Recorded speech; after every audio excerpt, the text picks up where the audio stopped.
안녕하십니까, 라타로입니다. 오늘은 술주자, 가질 보유할 보자, 주보라는 단어를 가지고 같이 공부해 보겠습니다.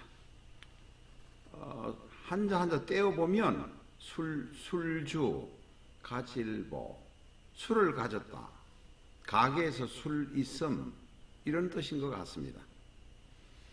그런데 벌써 2100년 전에 나왔던 사기에 나와 있는 이 주보는 술집에 있는 사람, 술집에 있는 직원 혹은 술집 주인을 주보라고 했던 모양입니다. 그런데 이 주보라는 용어는 얼마 전까지, 한 20년, 30년 전까지만 해도 나이 드신 분들이 군부대에 내는 PX를 주보라고 했습니다. 주보에 좀 갔다 와. 가서 막걸리 한 통 사와. 위에 서리마사 상사님이 2등병이나 1등병에 시키곤 했습니다. PX를 말했죠. 원래 술 파는 집에 있는 사람, 이게 이제 사기에 나올 때 2100년 전, 2100년 이전의 이야기는 술집에 관련된 이야기였습니다. 술집에서 밥은 팔겠지만 술을 팔고 밥을 파는 거겠지만 그런 집이었습니다. 지금 현재도 PX를 주보라고 하는 분이 계실지는 모르겠습니다만은 지금은 거의 PX라고 그런 주보라고 하지는 않으실 겁니다. 그런데 이 주보라는 단어가 1937년 해방되기 전입니다. 1937년 일본 육군성의 규정에 주보라는 것이 나옵니다.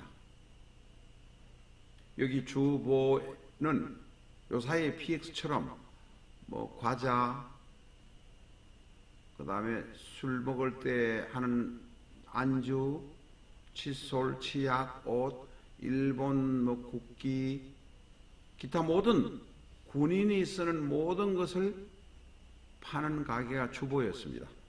이 주보를 운영하는 사람은 군속이었고요. 우리는 PX를 운영하는 분이 민간인도 계신 것 같은데 외부의 사람이 그 군부대의 PX를 입찰받아가지고 민간인이 들어가는 것 같은데 옛날에 일본 제국주의 시절에는 주보는 군속이 되어야 됐습니다. 군인과 거의 같은 취급을 받았습니다. 월급을 받았는지 장사를 해서 이익을 남겼는지는 모르겠어요. 아마 장사해서 이익을 남겼다고 생각됩니다. 일부분의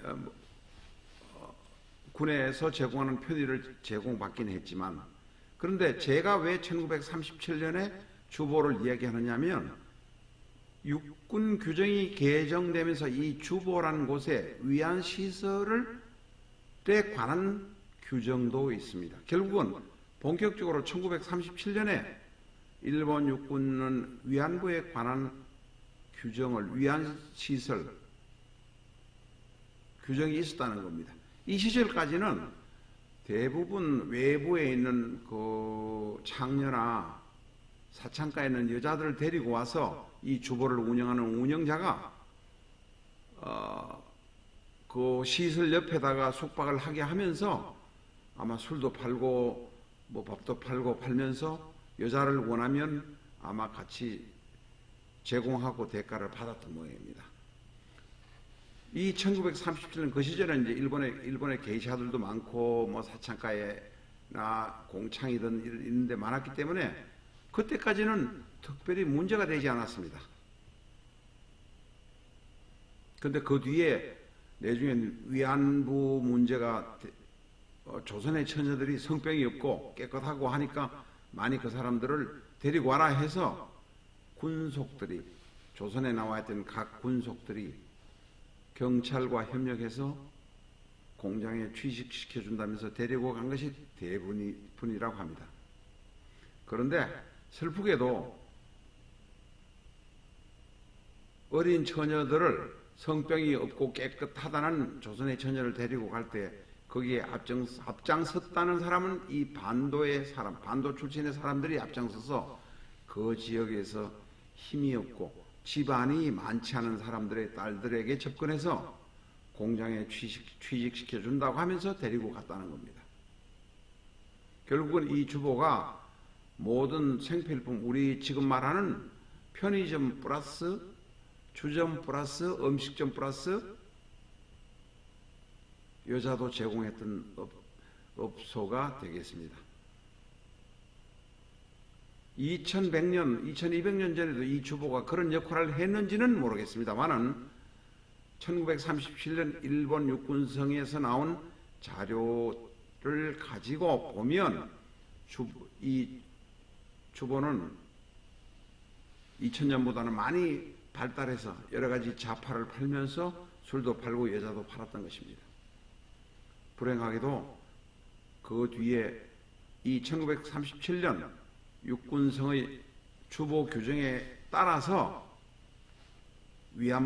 데리고 온 위안부를 관리하게 됐던 것은 틀림없는 사실입니다. 그래서 요 사이도 연세 드신 분은 주보에 가서 그 막걸리 사와하고 하시는 분이 계시기는 합니다. 거의 없기는 하지만은 이 주보에 관해서 알아봤습니다. 술주자 주는 삼수변에 당류자가 되어 있습니다만은 삼수가 없는 당류자도 술이란 뜻입니다. 옥편을 여러분 찾아보시면 알지만 술이란 뜻입니다. 술을 통에서 받아가지고 들고 오는 모습이 당류자의 모습입니다. 당류와 삼수변에 있는 주와는 같은 의미입니다. 라타로였습니다. 감사합니다.